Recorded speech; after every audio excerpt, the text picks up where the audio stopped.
The views and opinions expressed in this program are those of the speakers and do not necessarily reflect the views or positions of any entities they represent or of the River District Association.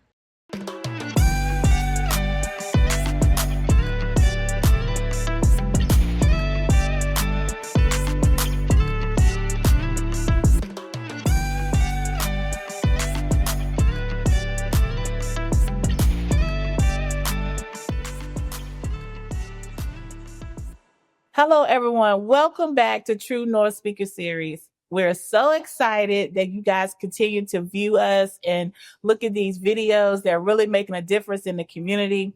But this is the one episode that's taken me forever to get to. But we have the opportunity to interview Cindi Poteat.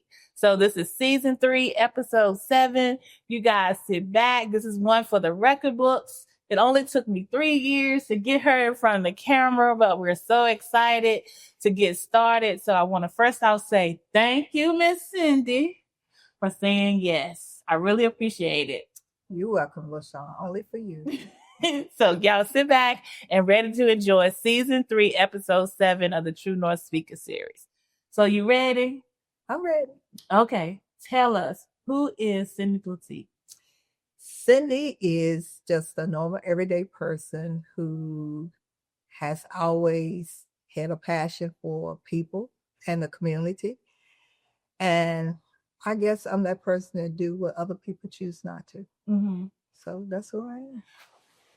Okay, so what you mean choose to do what others won't do? You know how when persons are struggling with different issues, different challenges in life, a lot of times people will know it. They can even know the information that will assist them, but they won't share it. Gotcha. So I'm that person that will step up to the foreplay and say, you know what? Let me help you. Mm-hmm. Yeah. Why do you think you're the one? Why you? When I was growing up, staying with my grandmother, I would always sit because she lived in the old project. Mm-hmm. So I'd be sitting on the porch, and a lot of times I would hear her saying, "One need help doing this, but I don't know who to talk to," or something like that. And I used to tell her all the time, when I grow up, I'm not going to sit around and let people struggle unnecessarily. Right. I'm going to be that person that say, you know what? Let's just start from ground zero and make it happen. Because I can't stand to see people struggle. Right.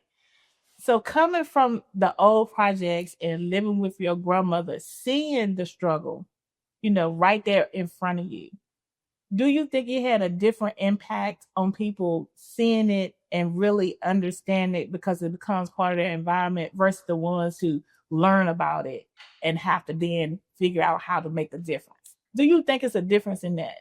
It is a difference, but one thing I can say about then, the community looked out for the community. Gotcha. Now the community doesn't look out for the community. And so it's hard because a lot of times people use terminology like single parent home. Well, back, mom's been raising kids. Yeah. Dad's been at work. A lot of times the only thing dad knows is what mom tells him when he come home from work. I mean, that's norm. Right. But society has made it to be something like, oh, that's the worst thing in the world. No, it's not. You had love, you had affection, you had people that looked out for you.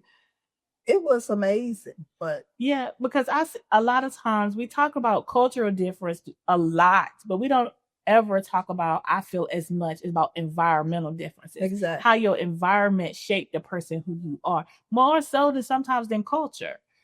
So coming from an environment like the old projects and seeing the struggle firsthand, I feel like it makes you more of who you are and the need to help versus somebody who learned it in psychology or sociology or take on a job that's community driven. That's true, because I just told somebody a few minutes ago, people take on positions not for the right reason. Right. Can I say it like that? Yeah. It's not for the right reason. They do it for self-gratification. They want their name called and stuff like that.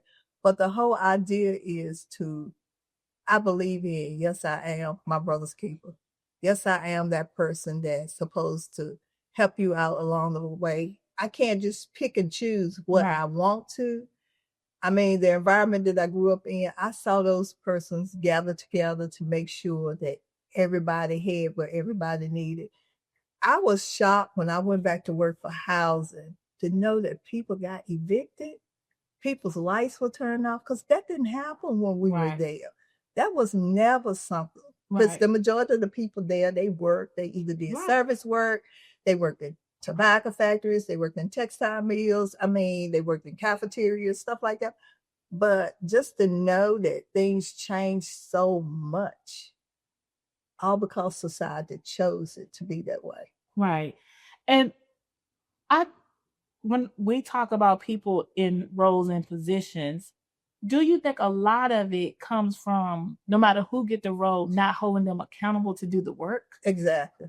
Well, I'm one of those people that believe that holding you accountable. If you say this is your job, I expect you to do your job. And that's what I was leading to, because you're one of the few people who talk about accountability, but you do it in such a natural way. And I think people respect it, versus somebody else calling them out. They respect it and how you do it, because you know that I'm calling you out because when you don't do what you say, it affects X. It affects the community. It affects the kids. It affects the women and children, the men. It affects somebody when you don't follow through or do what you say you're going to do.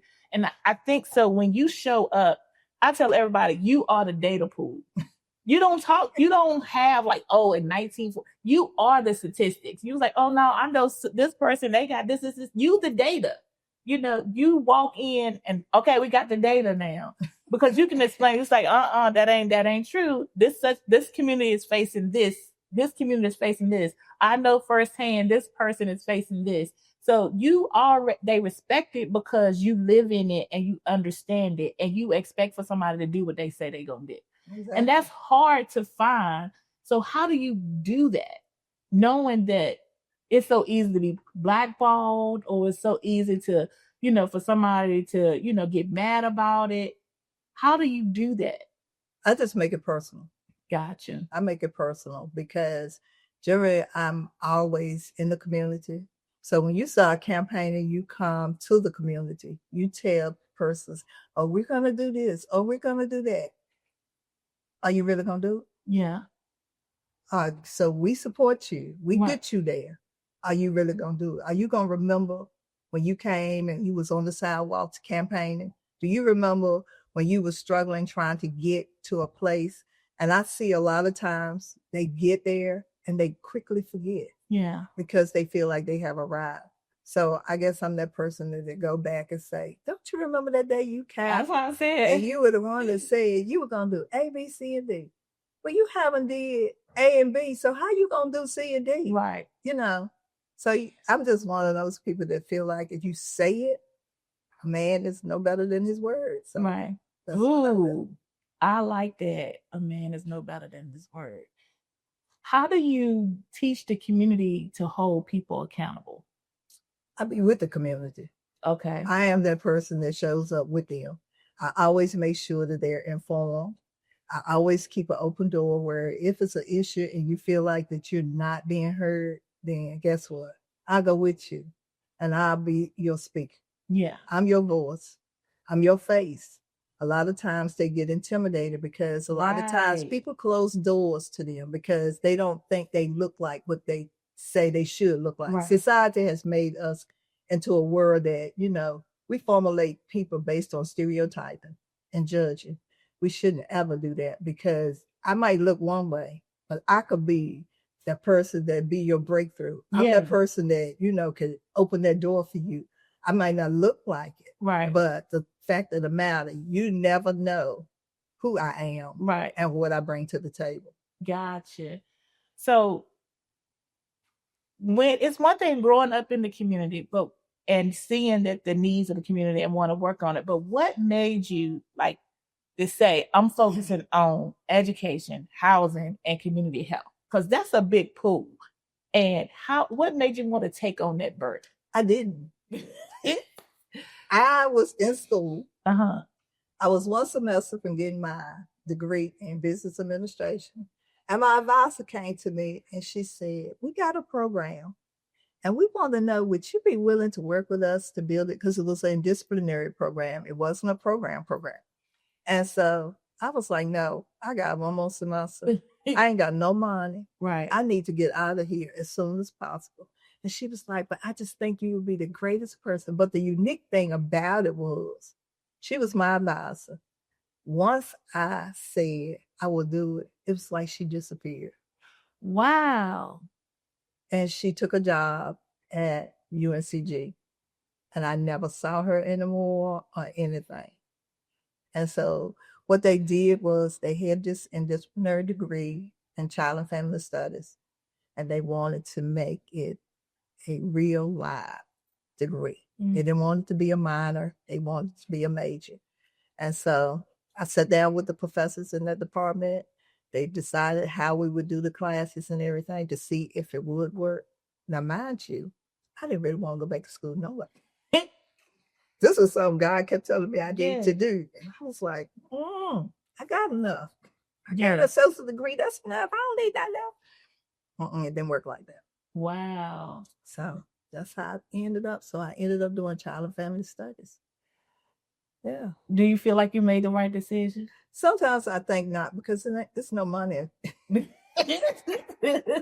no money when working in human services. There's right. no money. But you ain't hungry. No, I'm not hungry. Yeah. I'm not hungry. So, looking back over your career, what moment or experience do you feel it truly shaped your passion for serving families and communities? Like I said, growing up, seeing it. And I had the opportunity. I went to school in North Carolina, so I left Danville.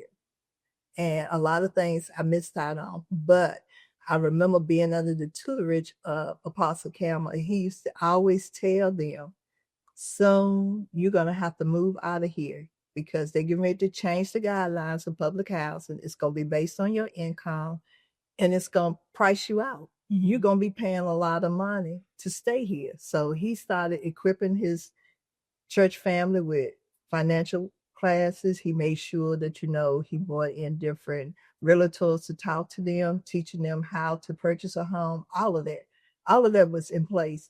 And so I never dreamed that I would come back to public housing and be working there when they decide to do what?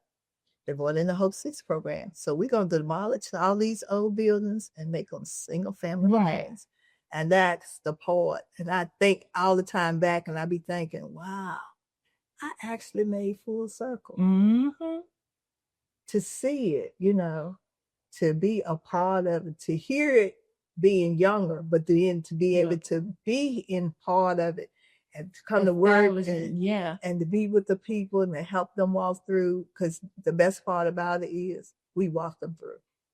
We didn't just say, oh, by the way, you got to move out. We made sure everything was in place for them when they did move out, making sure that everything that they needed, the kids were enrolled in school, transportation was put in place, all of it. So. And everybody pretty much who I have interviewed talk about how their childhood shaped their adulthood and how you guys are so successful because I feel like y'all live a purpose-driven life. When you was going to school and you was taking those business class, did it feel the same energy that you feel when you do human services? Not really. Yeah. And then the way that my advisor gave it to me, she was like, let me tell you, you don't have to have a degree to be a manager. You don't have to have a degree to, work in a bank as a teller. Well, I did all of it. Right. But it wasn't fulfilling. You have to be, when you do a job, you need to be able to, and one of the things that they taught us was anybody can have a job, but when you formulate a career, it's going to have to be a part of you. Right. It's going to be you because you're going to be not only doing a job, but it's going to be your mission. It's going to be your ministry. So. And I feel like you do that better than anybody. Thank you. But no, there's so many other people out there. No, because when you show up, the work get done. Do you feel like that's heavy? Not really, because I'm that person that feels like if it's something that we need to engage in, we need to engage in it together.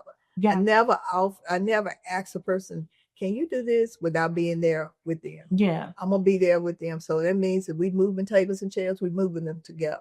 I'm not going to stand back and just dictate to you, because that's not being a part. Right. I like being a part. I like to be that person that says, oh, by the way, this is an experience. This is something that we went through. This is the steps that you're going to have to take in order to move to the next level. I'm not a gatekeeper. Right. You better not let me know it, because if I learn, I'm going to share it. You're going to tell everybody. I'm going to tell it, because that's what happens. A lot of times we know it, but we don't share it. We know that funding is in place, but we don't tell anybody. But what good is it if we don't ever share it? Yeah. I don't know why, but answer this question for me. We all know that we're doing the redevelopment of North Main.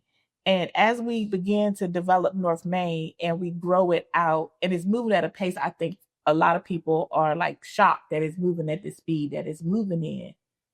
When we are in rooms and I see you, how you take notes. You take detailed notes of what people say they gonna do and how to hold them accountable.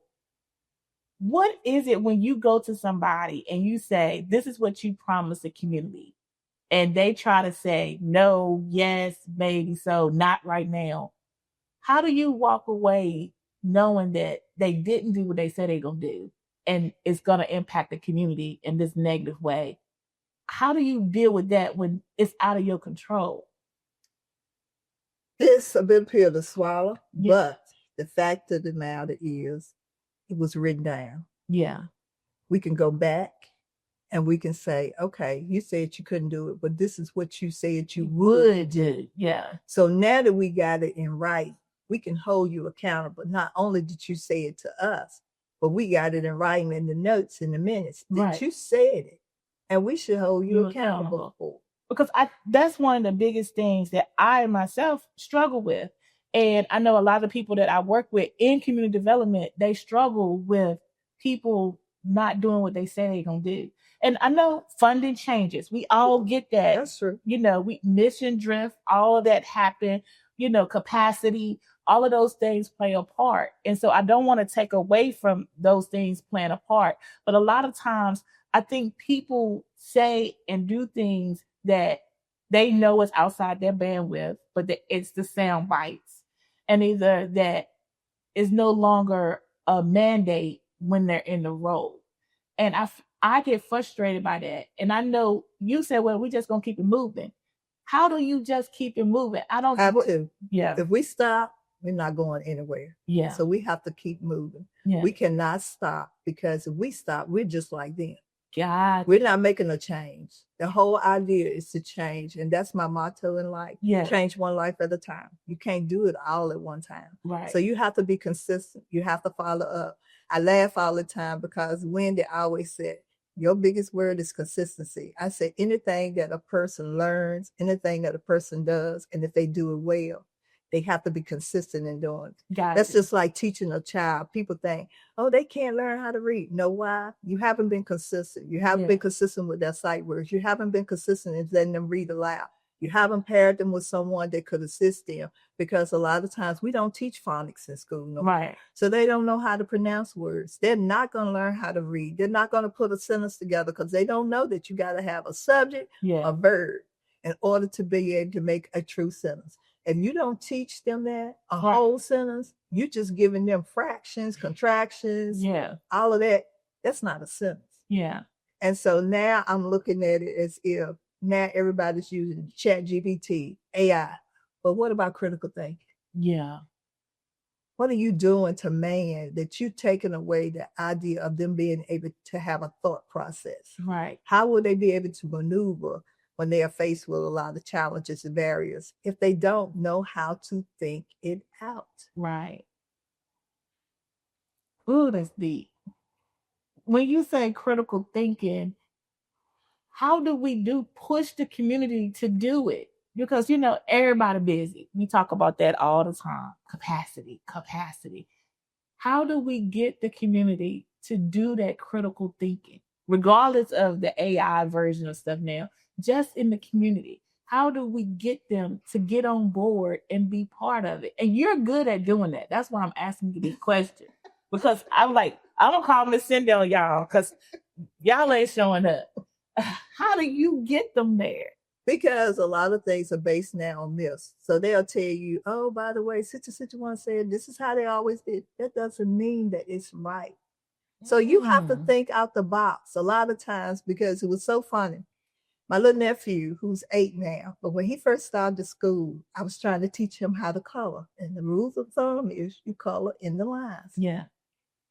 Then I said, when you write on the line. He said, Auntie, why you want to keep me in a box?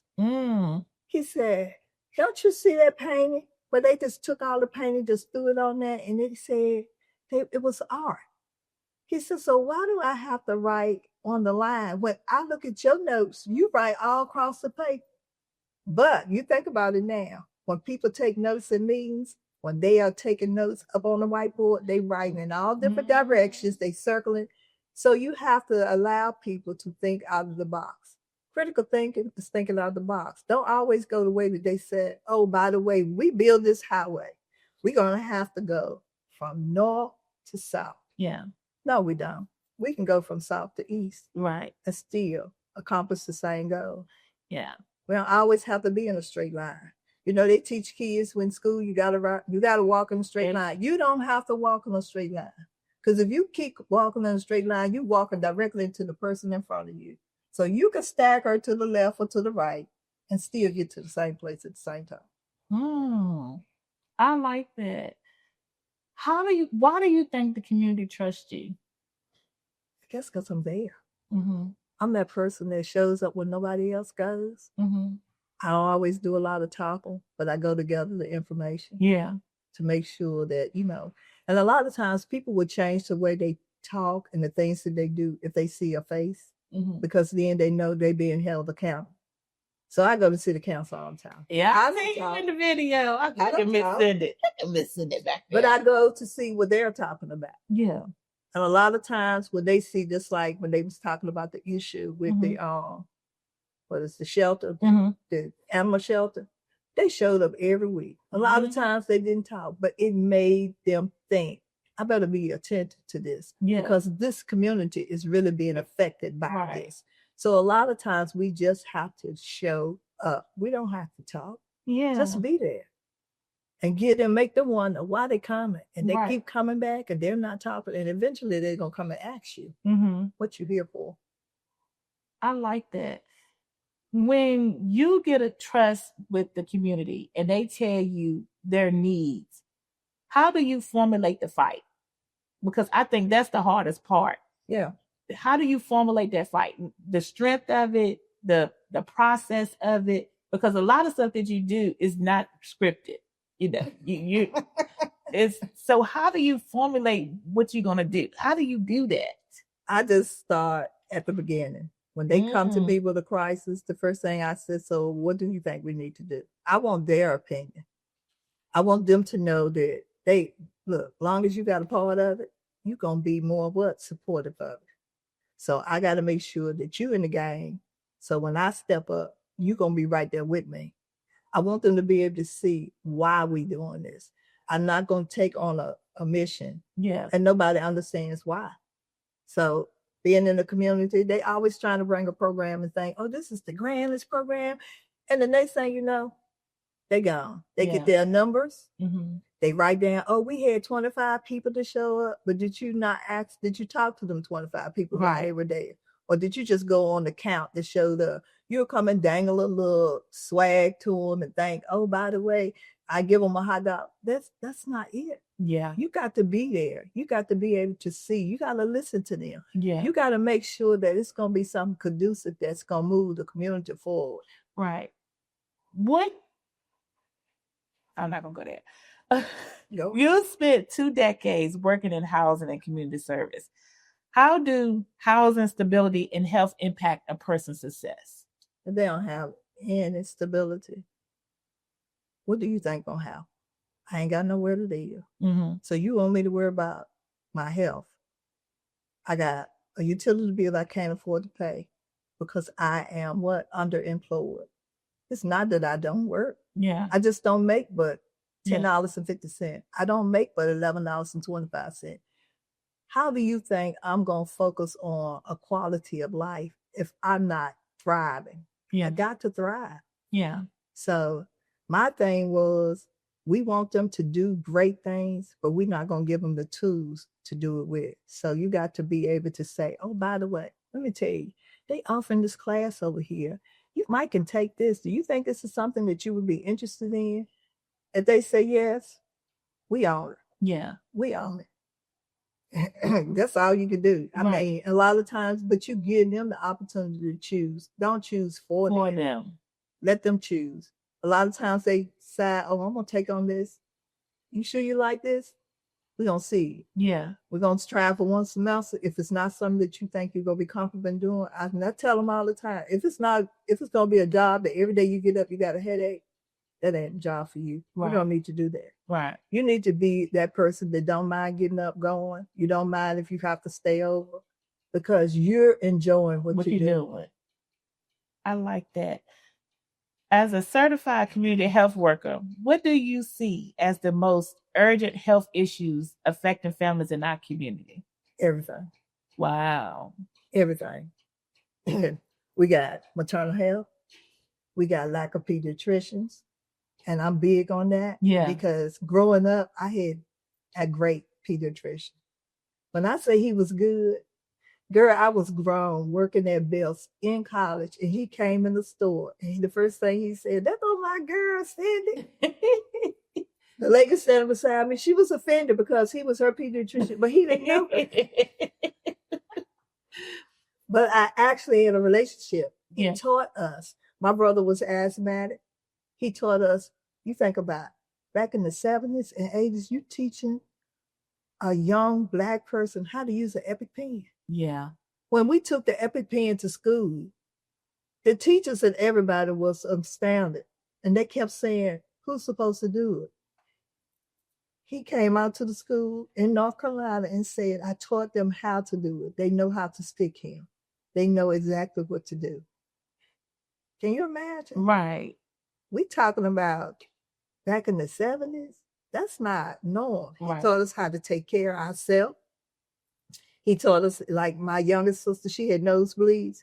He used to tell her all the time, and when she first started having, she would say, the teacher told me, he said, don't you ever hold your head back because you could strangle off your own blood.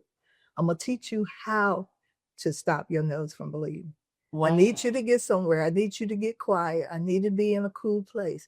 He's saying, whatever you do, don't get excited. Yeah. But he taught us. But see, pediatricians now, they don't teach these kids how to take care of themselves.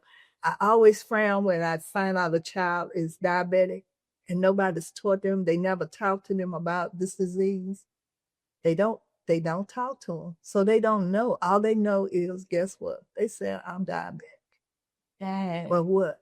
You know, I have sickle cell traits. I didn't have the disease, right. But he always said, we're going to have to watch your blood count because your blood count is going to drop. You're going to become anemic sometime. We got to make sure that you eat the right food. All these things like that. Nobody teaches kids anymore. So we got, you think about, we got cancer. We got sickle cell that nobody talks about. They tell you when you go and you got sickle cell, the first thing they say, you seeking drugs. No, you're not. You're in pain. Right. You in pain. You're not seeking drugs. Right. So you got to think about all of that. Kids now being juvenile diabetes, they're talking about they're not coming to school. They're asthmatic. They're not coming to school. They're taking their parents to truancy because the kids can't come to school. You got to think about everything. We got to think about cancer. We have a lot of kids now that they're diagnosed with childhood cancer. But we just moving along. Right. So you can't pinpoint one disease. All of them are what? They need to be addressed. Right. Where do you think we should start? Go ahead. In the community. Mm-hmm. We need to get out there and find out exactly what's needed. That's just like working in North Main.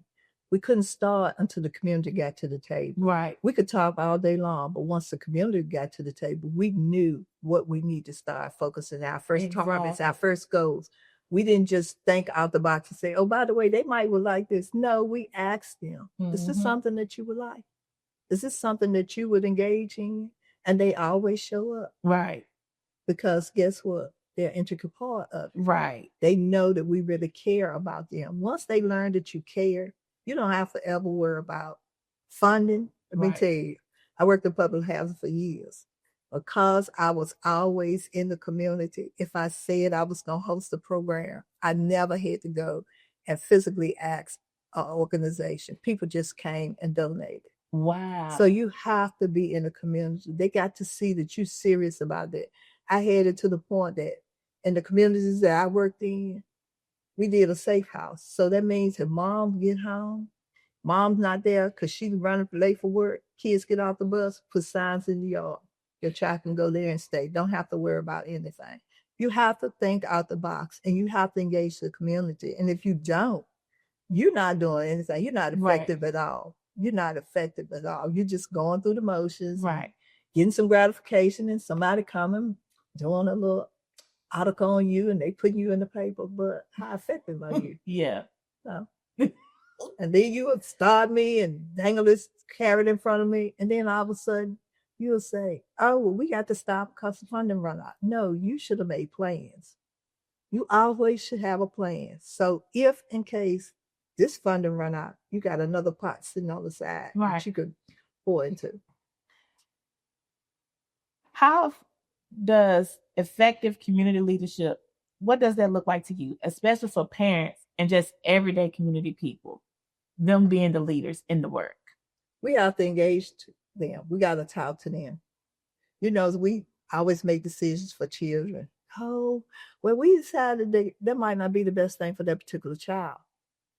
You got to go talk to their mom. You got to make sure that she buys into their program because that's going to decide sustainability. Right. If mom say, "Oh yes, Miss Shawn coming," and she said that you got to be there at 4:00, get up, put your clothes on, do the things, and you be standing there waiting on Miss Shawn because Miss Shawn come. Yeah. She know that no matter what, you gonna be there. Mm-hmm. She know you gonna be at the basketball games when she can't get there. She know you gonna be at the football games when she can't get there. She know that you're gonna look out for her child and you're gonna protect her child when she's not able to be there. But you have to get the buy-in of the parents. If you want to, and that's, I mean, in order for them to be successful, they got to know that, guess what? I got part of this pie. Right. It's not just for them, it's for me too. Right. I can sit at the table just like everybody else sit at the table. And yeah, that's my question. How do we bring the people in the community and make them leaders and give them a chair at the table? How do we encourage them to seek that? I did this program called Keeping You in the Know. It was a dream of mine because I was working in public housing and I had a lot of parents that say, "Oh, by the way, I don't know this. Oh, by the way, Arnold." So it was, us collaborating together.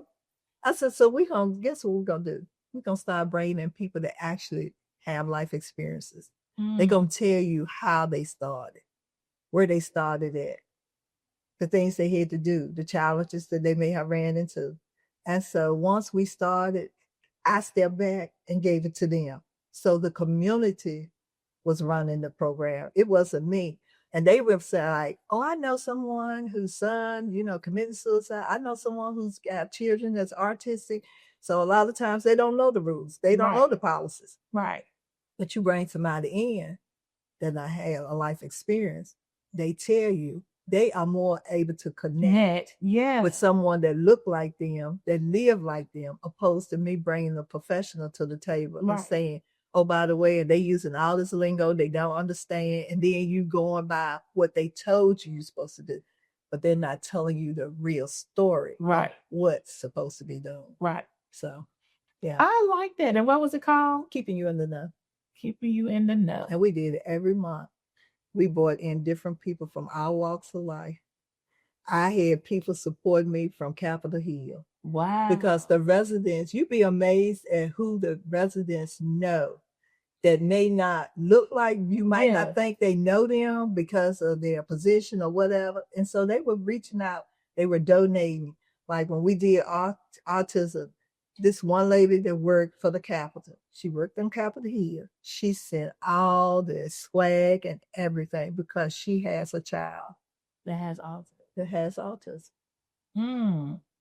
I like that. I had guys making my flyers. These are people that you wouldn't even know have the capability of doing that. They were making the flyers for the program, making sure all the signage, everything. They designed some of the swag, all of that. And I think you're the best at that. You're like, give the community a chance to And I be the tell community. all the time, why you going outside of the community when you got the talent right here? Pay them. Yeah. If you're going to get somebody a stipend, give them a stipend. Yeah. Allow them to be able to build. Right. You always talking about, oh, the community don't come back. Guess why? Because nobody gives them the opportunity. Yeah. Yeah. Give them the opportunity to do it. I believe in just reaching out in the community and letting them do it. Right. They can do it. Yeah. And you prove that every day. What advice would you give families who feel intimidated? You talked a little bit about that, about the systems like school, healthcare, housing. What advice do you give them? One of the things that I've learned is, excuse me, they don't have like community meetings anymore. Back in the day, they used to have PTSA. They were ran by the community. Right. Now, whenever they have anything in the school, who is ran by? Yeah. The staff. Yeah. The staff. They program by what they think is best, but it's not effective. So how? We got to get back to the community. Yeah. We got to give them the opportunity. It's so many of them that have talents that nobody taps into. They just go by, oh, well, they don't mean that. Yeah. Let me tell you something. I have found some very, very, very fascinating people that has great experience. It's amazing. Yeah. But nobody utilizes it. Nobody utilizes it. Just like when you was talking about the art for North Main. Yeah. I'm like, look at all these artists. I'm part of VRHA, and so they did an art program for about substance abuse and stuff. So they went into the middle schools. When I said that art, and some of those kids was not in the art class. Wow. But because it was something that captivated their attention, they were able to put it on canvas. Very professional. But somebody needs to go and start working with them to perfect it. Nobody's perfecting it. Yeah. You listen to some of these kids, they speak very, very oratorily. They can speak. Yeah. But somebody needs to start working with them in order for them to be able to do it. Bring back the debate teams. Yeah. Let them have dance in school. Start the choirs all over again. Make sure it's something that's going, but then you saying we can't do anything, the conduct, guess why? Because you're not what? Exactly. You're not tapping into those little extra parts that they have because you just want to stay focused on standardized testing. That's not it. Gotcha. You got to make it something that's well-rounded, and you got to be consistent with it. So the question becomes, because one of the things I was talking to somebody about was after school time, out of school time. Do you think is there a space in community for out of school time? Of course. And I remember growing up because my whole entire family, some of my brothers and sisters, siblings, they were older than me and they lived in the old projects growing up. I remember in the summertime, it was always something to do. I mean, after school, it was always something to do. I don't ever remember not having something to do. And it was all around arts, athletics, so I do agree with you. If it's not room during school time, where is this out of school time that we talk about? Where are those resources and stuff? And how can we better engage families and communities in getting that out of school time for our youth? One thing, we need to stop putting so much focus on athletics. Yeah. Everybody thinks you got to play basketball, you got to play football. But what about soccer? Yeah. What about T-ball? Right. All of these other little things. But then you also, like for me, I didn't play sports. I did play volleyball and I ran track. But I was a statistician for the basketball team. So that meant when the basketball team went, I went too. Because I kept the stats. Then you got to think about it. Nobody's teaching kids how to keep stats. Yeah. Nobody's teaching them how to keep score. Nobody's teaching them how to be the announcer for the game. So they'll let an adult do it, but they won't teach the child how to do it. Yeah. So you got to think about that. So I tell them all the time, these kids are so technologically inclined. Yeah. They can do anything. If you want to build a program, sit them down, give it to them, give them about 2 days, and they done built the whole program for you. Yep. They done built the program. They can do it because guess what? They are used to that. Yeah. This is what they do. Yeah. They have perfected it. Just like they were doing back in the day, they did like community gardens in the community. It was with the kids. So guess what? They learned how to do it. And I kept telling them it's more components to this program than them just planning. Right. You need to teach them how to market. Those kids can market it. Yeah. You need to teach some of them going to be good at it. Because everybody's not going to hit a ball. Right. Everybody ain't going to bounce a ball. Everybody ain't going to run behind no ball. They ain't going down no court. They're not trying to throw no shot puts. They're not trying to do none of that. Right. But they are interested in other things. So you got to tap into it and stop just bringing certain programs to the table. Give them the opportunity to experience different things. And that way, you build a well-rounded community. Yeah. And you talk about that all the time, a well-rounded community. It's got to be well-rounded. Give them the opportunity. So I was teasing them the other day. I said, my nephew goes to A&T. And he said, I think I'm going to do my grad program in ag. I said, oh, why? He said, because you're not called a farmer anymore. Then you're a soil engineer. He said, they do stuff. Everything is geared on the computer. Yeah. We just had some soil testing done in Amagra. So, yeah, I definitely understand that. There's some money in that. Yeah. And you can make good money now because you don't really have to do a lot of things manually like you used to. So he was like, but he took ag while he was in high school. So he liked that. But he said, they done changed the name to soil engineer. I said, gone stuff. We done really come a long ways. Tell me, how can these organizations communicate better with the community? Because we know that's, an issue how the shared language. How do we create a shared language? Effective communication. Yeah. We don't have it. Yeah. We don't have it. You know how this department might know it, but they don't share with the next department. Yeah. And I tell them all the time, poor communication means a poor organization. Yeah. Because you can know it. Yeah. But if don't nobody else in this office know it, and somebody come here asking questions, what good is you knowing it? Right. And everybody else don't know it. What good is you knowing that funding is in place for A, B, and C? Yeah. But you don't share it with anybody. But you know it because you sat at the table. You heard them say it. But you don't share it. What good is knowing that, if you can't get in DCC's program, nursing program, but you can also go down here to Medical Solutions. Right. They got on the same program. Yeah. So why can't we collaborate and work together? Right. It's not taking anything from your program. It's really building your program. Exactly. Because we can do this thing together so where you have a strength over here, but I got a strength over there. Right. We put it together. We become what? Stronger. Yeah. And speaking of that, because a lot of times we talk about shared resources. We talk about shared resources a whole lot. How do we get the people to share them? We have to hold them accountable. They have them. Yeah. They just put out the Community Foundation grants. Just a couple of weeks ago, the book is out. All these people got money. What good is you having it? Yeah. And don't nobody know you got it. Right. So then you only tell a few people. And then you saying, well, the funds are unrestricted. So, I can just, No, that ain't how it works.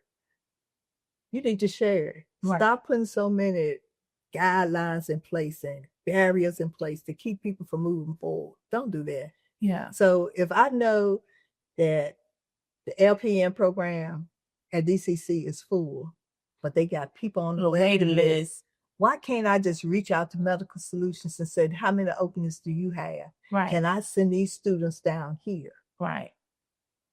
And we get more. That means what? We're building our workforce. Yeah. More people are educated. More people are making more money. More people are making sustainable incomes. And they're self-sufficient. Why can't we do that? How can we do it? We have got to start bringing these people to the table. A lot of times we have programs and we never have representation from DCC.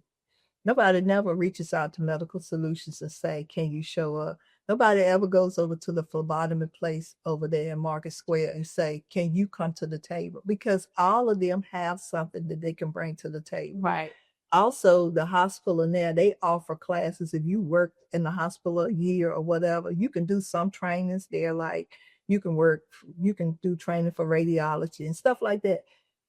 But we have to make sure that we are communicating together. Like I said, for communication, for organization. I like that. For communication, for organization. How do you know when it's time to slow down? When stuff starts getting on your nerves and you don't see anybody moving. We meet, and ain't nothing happening. Yeah. Why we got to keep meeting a whole year? And you haven't implemented a thing. Right. All you doing is talking. And the people still struggling. That part. So what we supposed to do? Right. What we gonna do? I'm not gonna keep meeting with you and you talking about the same thing over and over and over again. Every month, same thing. And the people still struggling. When you got the finances to make a change and you just holding on to them, we ain't doing that. Right. So I don't even think you know the question. When do you slow down? Oh, girl, I slow down all the time. Okay. Like I told you, I got that little 8-year-old great nephew. He has stuff in place for me to do. He texted me yesterday and said, I have basketball practice tomorrow night at his school. You have to be there. Gotcha. Whenever my nieces and nephews are my life. Yeah. Everybody knows because I don't have kids. So they always have an agenda. Yeah. They have an agenda. Yeah. And I'm supposed to be the person to be there. And then I'm the community person. So them kids be saying, Miss Cindi, can you come? You know we're going to be at. I'm coming. I'm going to be there. That's my relaxation time. I'm going to see because you ain't answered my question. Because to see them flourish, to be there to see them grow, that's relaxation. Because if you make them feel like, oh, they got this. So now to the next level. So, yeah. And girl, I like the window shop. I do it. And I love to go to restaurants. Okay. So maybe I answer this way. What is self-care for you? Self-care for me is like quiet time. I love meditation. I love good music. Okay. What's good music? Good music is R&B and gospel. Okay. Yeah. How often do you meditate? Every day. Okay. Every day. Even if I'm in the car driving, it's like quiet time. I'm going to say, I don't believe you slow down. Just to do. Girl, I get my rest. How do you process the difficult stories? How do you manage those stories, the difficult ones? It's hard. Yeah. It's hard because you see so much. Yeah. You see so much hurt. You see people that have no support. I tell people all the time, if you want to be successful, get you a village. Yeah. You got to have a village. Man cannot live by bread alone. Yeah. It's no way. You have to have a village. You got to have that support person that when ain't nobody else there, they coming. And it don't have to be your blood. I tell people all the time, I got a village. When my nieces and nephews were growing up, girl, all I had to do is pick up the phone and call somebody going.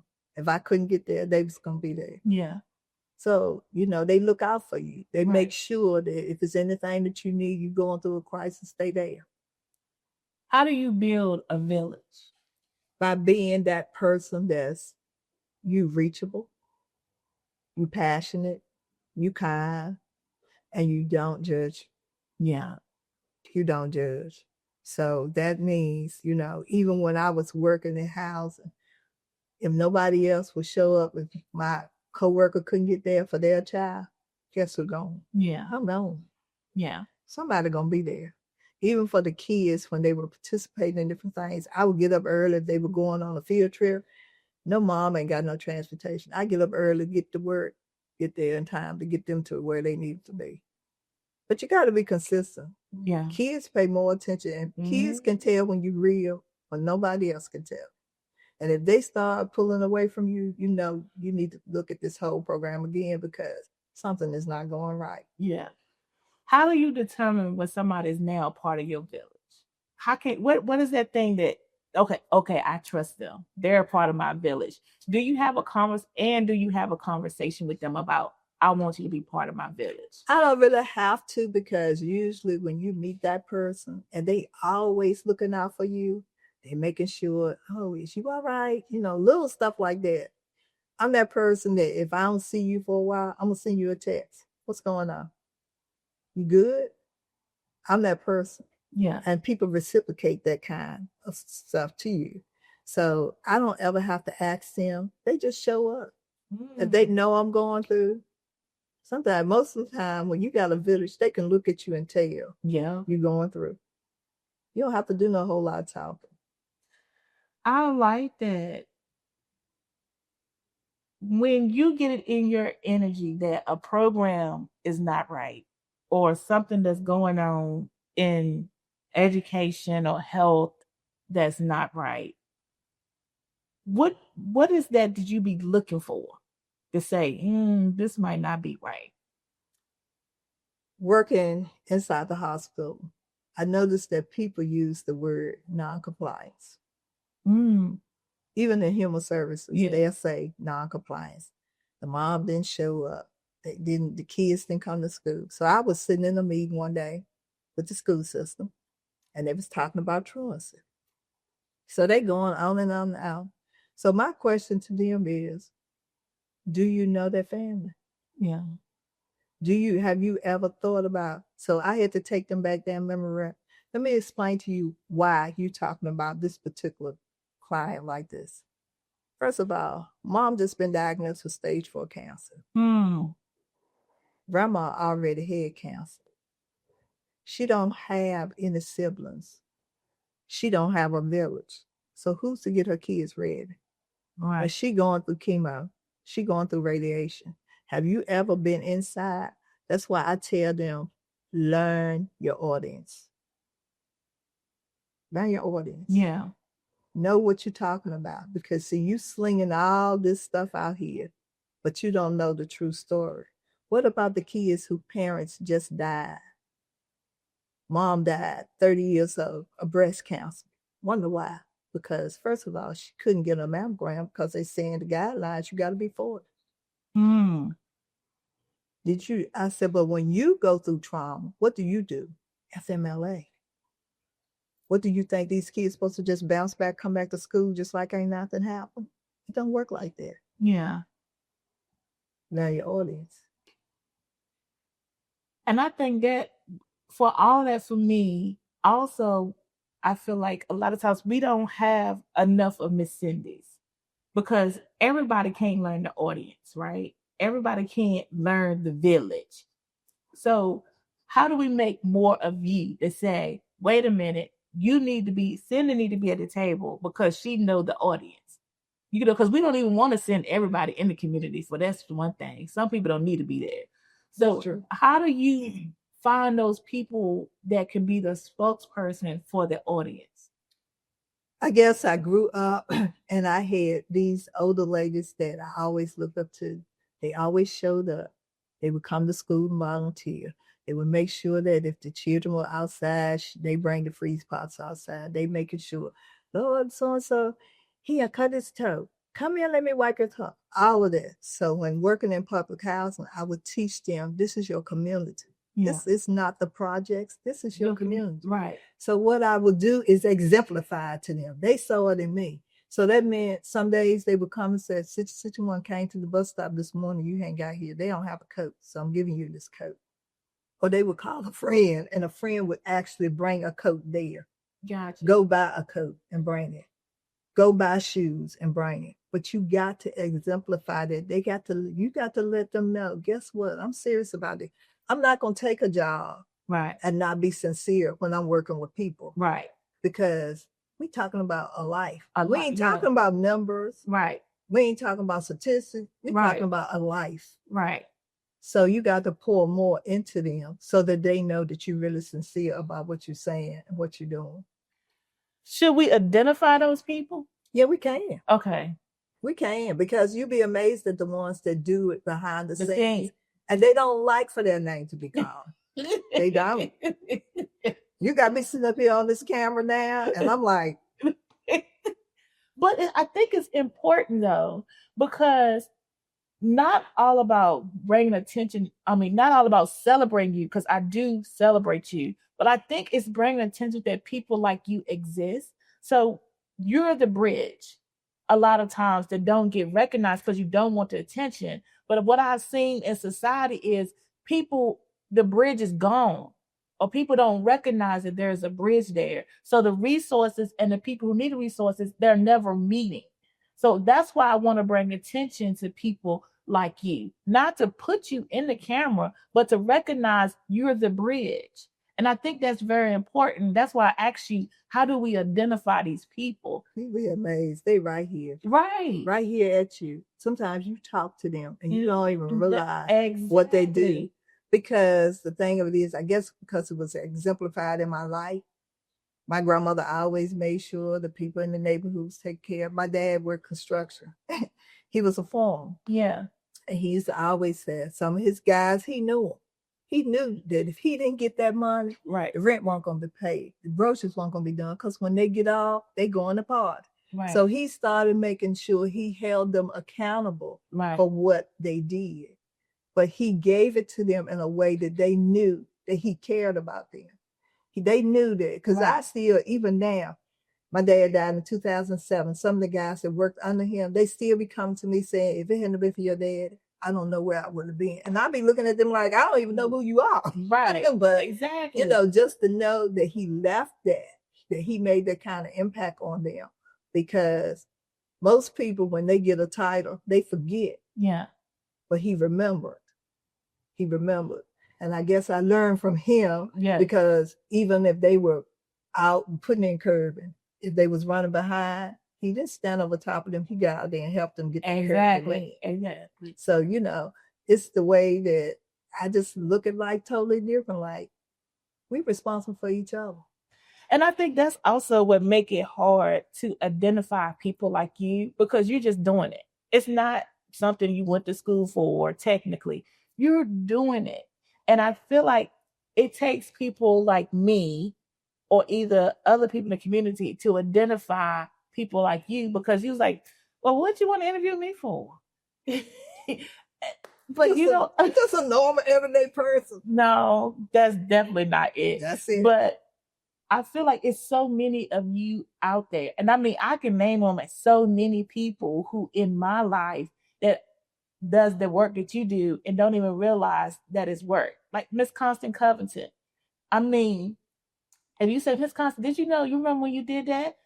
That ain't nothing to talk about. He kills me with that. That ain't nothing to talk about. Yes, it is. But you will be amazed at the people that's out there that can do it, but they don't look like you. Exactly. They may not talk like you. Exactly. But they don't mind doing it. Yeah. And so if you call them, like when I was at the hospital one time, it was a young girl that needed a car seat. It was one telephone call. Girl, I was getting calls from everywhere. All of a sudden, this girl pulls up. Not only did she bring the car seat, but she brought the stroller too. See, that's simple important. as that. You're so important. Just simple stuff that people make so hard. Right. And other ones was like, oh, but I got one. If you need it, it's not out of date. You just call me. I'll bring it to you. Simple stuff. Yeah. Don't make life hard. Yeah. And that's why I said, I wish we could. It's so many of you guys out there that's doing their work and don't even realize that it's work. And I mean, the True North Speaker Series are not even touching the millions of, you know, Black women out here that's doing that type of work. And I could name you guys over and over and over again. And I remember as a little girl growing up, I remember my mom being my mom, you know, she raised me, she loved me, whatever. But I remember so many other Black women who was like, well, that's all she needed. But it was everything that she needed, you know? And I never remember not having. Somebody could consider that we were poor, maybe, you know, lower middle class or whatever. And I was like, was I?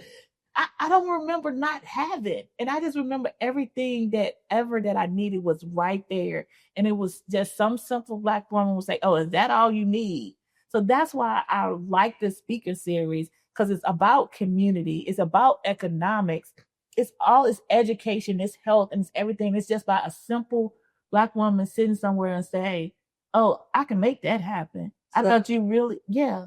It's simple. But we make it hard. Some of us make it really hard because we have so many boundaries and stuff. And if it don't look like what society think it should, exactly, we're not gonna do it. Well, I'm not that person. Like I said, my little nephew here to teach me. Let's come out that box. Yeah. Let's start doing this thing because we can't build a community just by what we think. We got to get out there and find out what they need. Right. And I teach my kids, you talking about the box, my kids, I always taught them there's no such thing as a box. Who thought of that? Like, that's cliche to me. There is no box. I tell them that all the time. And I remember they wanted so much to say that my son Isaac had ADHD, and I remember his teacher, Miss Donovan, she was like, I have to work extra hard making his homework 10 times harder. It was simple spelling word, crossword puzzles. And she said, I have to make his on a high school level because he finished them so fast. She said, but I took the time out and did his very different. And she said, I passed him out. He think he getting the same one that everybody else. She said, but I done made his extra hard. And she said, sometimes he be on the floor doing his crossword puzzle. Sometimes he be upside down in his desk. She said, all I know is he's doing his work. And she said, if everybody else can make the grades they make, I hope all my kids turn upside down in their desk if they can make the grades they make. But it's people like Miss Donovan and people like you who I feel like is in today's society, people don't know about them. They don't know. And I want to put you guys on a platform, not to put you in front of camera, but to show what the world needs today to exist and get back to the success that I know that our communities can have. So that's why you're here, Missing. Okay. So I'm with you, girl. So one last question. What is your favorite scripture, mantra, quote? What is that thing that say for Miss Cindy say, I can live another day? I can live another day. My favorite scripture, one of them is John 3:16. The gospel of the world that he forgave me. Yeah. Okay. That whosoever believe in him should not perish, but have everlasting life. For God so loved the world. Okay. And he loved me. Yeah. For God so loved Cindy. Yeah.